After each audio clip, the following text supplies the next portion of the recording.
Olá a todos, eu sou o professor Rodrigo Pistori.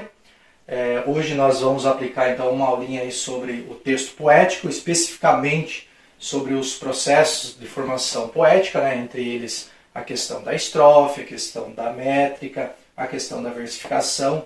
Tá? Então nós vamos entender a diferença entre eles, ver como que ele pode ser aplicado. E antes de mais nada, eu já gostaria de fazer uns questionamentos com vocês para vocês entenderem um pouco mais aí. Primeiro deles, será que esse conteúdo ele se encaixa em um vestibular, em um Enem, um concurso? Será que iriam cobrar algo sobre isso? Como, por exemplo, será que teria uma pergunta lá do tipo, analise o verso abaixo e diga a quantidade de sílabas poéticas. Será que isso vocês iriam conseguir entender, iriam conseguir responder uma questão dessa daí? E outra coisa que eu posso perguntar para vocês, vocês saberiam dizer a diferença aí entre verso e estrofe? Qual que é a diferença entre eles? Será que eles se combinam? Será que eles se encontram no mesmo verso? Tá? Até eu trouxe para vocês aqui um verso, um poema, né, que é o famoso poema Canção do Exílio. Aqui só tem um trecho para vocês analisar, que é do famoso o Gonçalves Dias. E até faço outra pergunta para vocês. Será que Gonçalves Dias ele participou de qual período literário? Será que ele é lá do realismo, ele é do arcadismo, ele é do modernismo?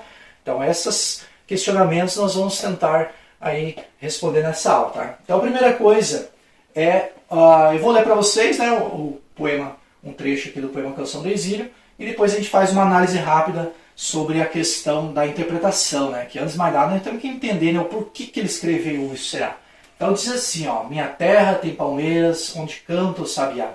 As aves que aqui gorjeiam, não gorjeiam como lá. Tá? Então vocês percebem aí que por mais que pareça algo meio simples, falando sobre aves, de palmeiras, né, que não tem nada a ver com o time, será que isso daí tem alguma coisa a ver com metáfora? Será que eu posso comparar, né, fazer uma metáfora, as aves, a terra com outra coisa? Então, antes de mais nada, lembrem que Gonçalves Dias ele foi exilado, ou seja, ele foi mandado para um outro país, ele foi meio que proibido de viver no Brasil.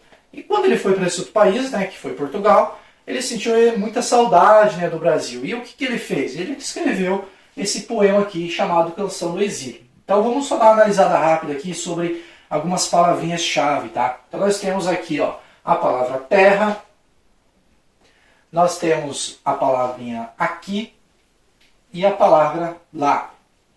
Então lembrando que aqui e lá, né, eles se encaixam nos advérbios de lugar, tá? E terra seria um substantivo. Então olha só, quando ele diz assim, minha terra tem palmeiras onde canta o sabiá, ele se refere a um país, né? Essa minha terra, onde que é a terra dele de verdade? É o Brasil, né? Então, quando ele diz minha terra, ele se refere ao Brasil. E quando ele diz as aves que aqui nesse lugar que eu estou escrevendo esse poema, se refere a Portugal, tá? O local onde ele está naquele momento. E lá, né? Aqui é Portugal e lá, longe do outro lado, é o Brasil. Então vocês percebem aí toda a saudade que ele sentia, né, do Brasil. Então ele conseguiu transmitir através do poema toda a saudade, né, que ele tinha do Brasil. Outra coisa, então, nós vamos ver então, é a versificação e também a estrofação. Qual que é a diferença entre verso e estrofe? Então nós temos aí uma diferença básica aí. Então eu já deixei aqui no quadro esse aqui até para a gente já praticar aqui, ó. Então vocês pegam lá o caderninho lá e vão anotando aí. Inclusive, esse trecho aqui vocês têm que ter no caderno, né? Para a gente conseguir analisar. Então, olha só. Quando eu tenho aqui, ó, minha terra tem palmeiras onde canta o sabiá, vocês estão vendo que tem aí, né, umas frases aí. Essas frases aí, que no caso aqui temos 4, nós chamamos elas de versos. Tá? Então, 4 versos é o que nós temos aqui no quadro aqui. 1, 2, 3 e 4 aí. E o estrofe já se refere então a esse agrupamento, nessa junção dos versos. Então, se eu tenho 4 versos aqui, eu considero então que eu tenho um estrofe. Tá? Então, esse trecho, né, do poema dele é composto por 4 versos e formam um estrofe. Tá? Lembrando lá que quando nós temos 4 versos em um único estrofe, nós temos um quarteto. Tá? Bem fácil de lembrar, né? Lembra quarteto, quarta, né? Quadra, você sabe que é 4. E se por acaso fosse apenas 3, né, que nem tem muitos poemas que são assim, nós temos um terceto, tá? Essas duas formas, o terceto e o quarteto, são os mais utilizados. Certo? Então entenderam a diferença entre verso e estrofe. E agora nós vamos partir para a separação das sílabas poéticas, tá? Ah, professor, mas então é igual separar as sílabas lá que eu aprendi já lá no ensino fundamental? Mais ou menos aí, tá? Mas tem algumas regrinhas que nós vamos ter que obedecer para que dê certo, né, essa nossa métrica aí. Então vamos separar as sílabas normal primeiro. Então só vou apagar aqui para deixar fácil para vocês enxergarem aí. Então nós temos aqui. Vamos separar as sílabas normal. Minha terra tem palmeiras.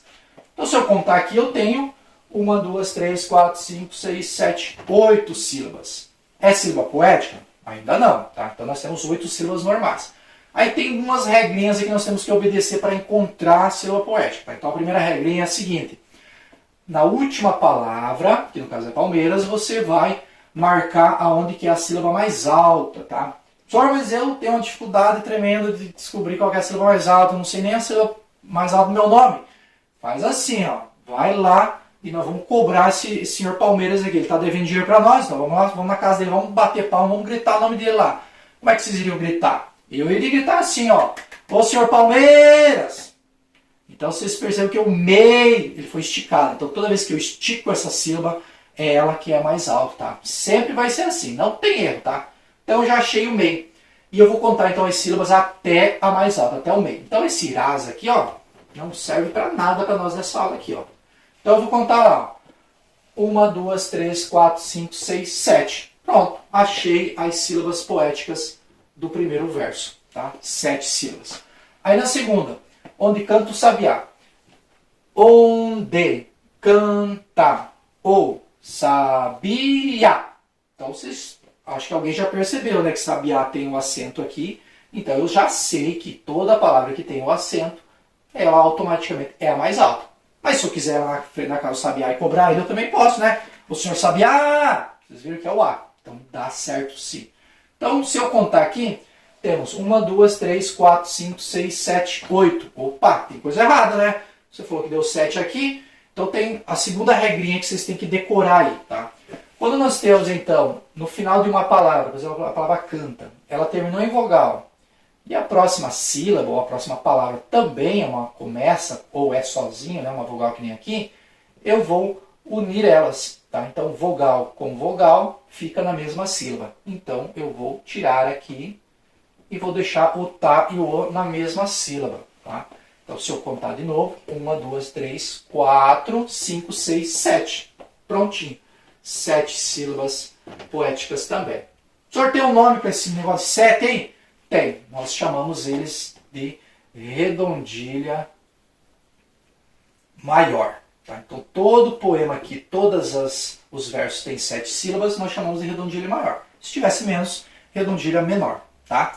Então, vou deixar aqui para vocês esses 2 versos aqui. Vocês vão fazer no caderno, tá? Vão tentar separar e vão ver quantas que vai dar. Apliquem as regrinhas que eu ensinei para vocês. A questão de achar a sílaba mais alta, juntar as duas vogais, tá? Para vocês conseguirem fazer com que todas virem 7. Certo? Então, espero que vocês tenham gostado da aula de hoje. Relembrando os conteúdos que a gente viu hoje, né? Nós vimos então sobre os versos, o estrofe e a separação silábica. Lembrando que a separação silábica, elas não é apenas separar as sílabas, né? Tem que seguir pelo menos essas 2 regrinhas aqui. Deixar sempre a mais alta, contar até a mais alta e juntar as vogais. E a diferença, lógico, né, entre verso e estrofe que vocês perceberam aí. Que o verso se refere a cada linha do poema e o estrofe, ele junta tudo isso daqui, né, todo esse agrupamento aqui e forma um estrofe. Certo? Qualquer dúvida aí me chame depois. Eu queria agradecer então a aula de hoje e até a próxima.